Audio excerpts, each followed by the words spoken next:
আসসালামু আলাইকুম রহমতুল্লাহি ওবরাকাত। সুপ্রিয় দর্শক, শুরু হচ্ছে নিয়মিত আয়োজন দরসে কুরআন। আজকে আমরা পবিত্র সূরাতুল বাকারার 256 নম্বর আয়াতটি আপনাদেরকে পড়ে শোনাবো ইনশাআল্লাহ।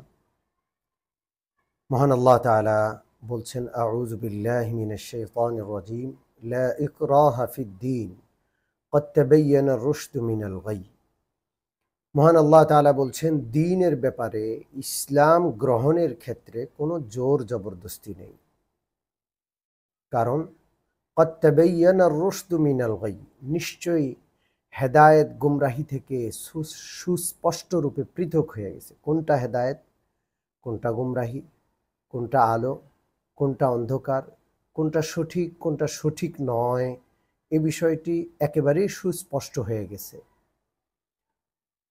ফামান ইয়াকফুর বিত-তাগুত ওয়া ইউমিন বিল্লাহ, অতএব যে ব্যক্তি তাগুতকে অস্বীকার করল, যত রকমের গুমরাহি আছে, সকল প্রকারের গুমরাহি তথা তাগুতকে যে ব্যক্তি অস্বীকার করলো এবং আল্লাহ রাব্বুল আলামিনের প্রতি ঈমান আনলো, ফাকাদ ইসতামসাকা বিল উরওয়াতিল ওয়াসকা, নিশ্চয় সে এমন এক মজবুত হাতল আঁকড়ে ধরল, লা ইনফিসামা লাহা, যেটা কখনো ভেঙে যাবার নয়।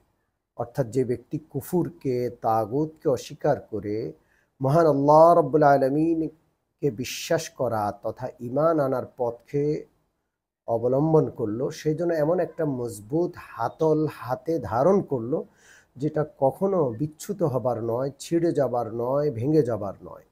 আল্লাহু সামিউন আলিম, নিশ্চয়ই আল্লাহ রাব্বুল আলামিন সর্বশ্রোতা ও সর্বজ্ঞ।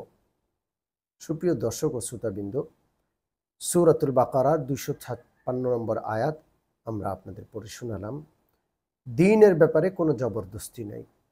কাউকে জবরদস্তি করে মুসলমান বানানোর বিষয়টি ইসলাম সমর্থন করে না।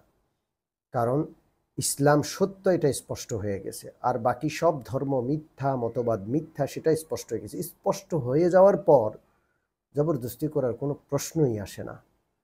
অতএব যে ব্যক্তি তাগুতকে অস্বীকার করে আল্লাহর প্রতি ঈমান আনবে, সে এমন একটা মজবুত হাতল ধরবে যেটা কখনো ভাঙবে না।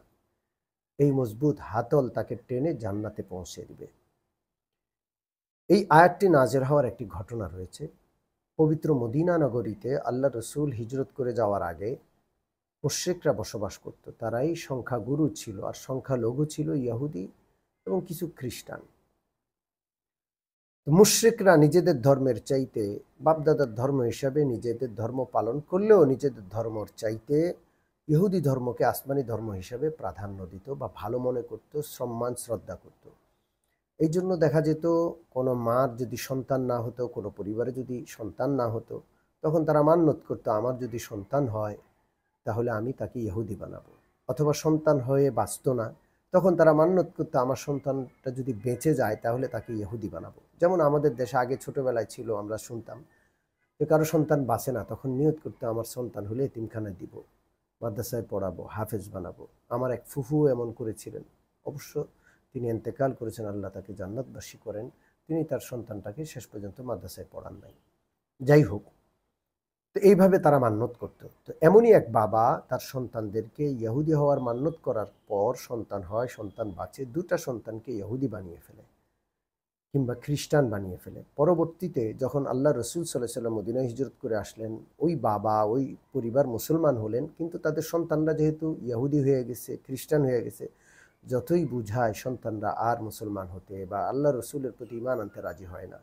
তখন ওই বাবা পেরেশান হয়ে রাসূলুল্লাহর দরবারে উপস্থিত হয়ে আবেদন জানালো, ইয়া রাসূলুল্লাহ, আমাকে অনুমতি দিন, আমার সন্তানগুলোকে আমি জোর করে মুসলমান বানাবো।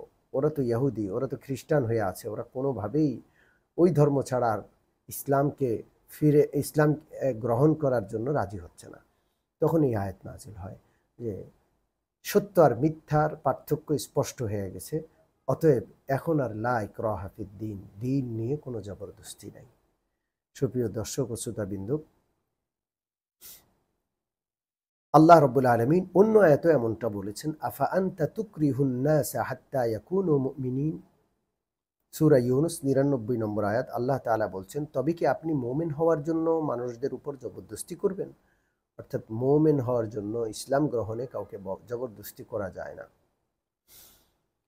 সুপ্রিয় দর্শক, হেদায়েত এবং গুমরাহি স্পষ্ট হওয়ার পরেও যারা এটাকে গ্রহণ করবে না, আল্লাহ তাআলা তাদের বিষয়টা দেখবেন। এই জন্য আল্লাহ তাআলা বলছেন, আল্লাহু সামিউন আলিম, আল্লাহ শুনেন এবং সব কিছু জানেন।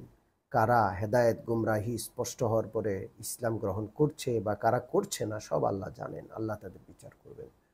আল্লাহ রাব্বুল আলামিন আমাদেরকে হেদায়েতের পথ, ঈমান ইসলামের পথ অন্তর থেকে গ্রহণ করার এবং আল্লাহ তাআলার মজবুত হাতল খুব মজবুতভাবে আঁকড়ে ধরার তৌফিক দান করেন।